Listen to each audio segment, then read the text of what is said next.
ભણાવીએ તો કેમ ચાલે? તમારામાં વિલ પાવર અને ગટ્સ, મનોબળ અને આવડત જોઈએ. ઘણા શ્રીમંત કુટુંબોમાં પહેલાં છોકરાઓ ઘરે ભણતા, શાળીભદ્ર પણ ઘરે ભણતા હતા. મા બાપ ધારે તો તે રીતે બાળકોનો સારો વિકાસ કરી શકે તેમ છે. દીકરાઓને શું ભણાવવું જરૂરી છે તે મા બાપ નક્કી કરી શકે તેમ છે. અત્યારે તો સ્કૂલમાં એવું ભણાવાય છે કે જેના કારણે છોકરાઓનું માથું જ બગડી જાય. તમારે તો અત્યારે ડિગ્રી જોઈએ છે ને, ત્યાં તમારે કહેવાતા વિકાસ સાથે જોખમ કેટલા છે. જો કદાચ તમારે છૂટકો ન હોય ને ભણાવો, પણ સારું માનીને તો ન ભણાવો ને. સારા માર્કે પાસ થાય તો પાછું ઇનામ આપો ને. દુર્ગતિમાં બરબાદ થવા રૂપ ઇનામ આપો છો ને.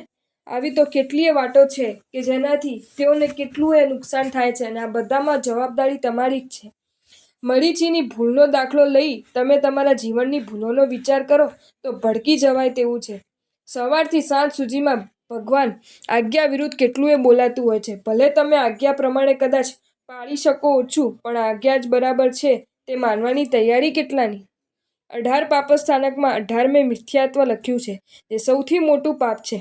ભગવાન મહાવીરને પણ આ જ નડ્યું છે. ભગવાન સંકિત પામ્યા પછી જીવનમાં ભારે ભૂલ કરવાના કારણે તેમને આ સજા થઈ છે.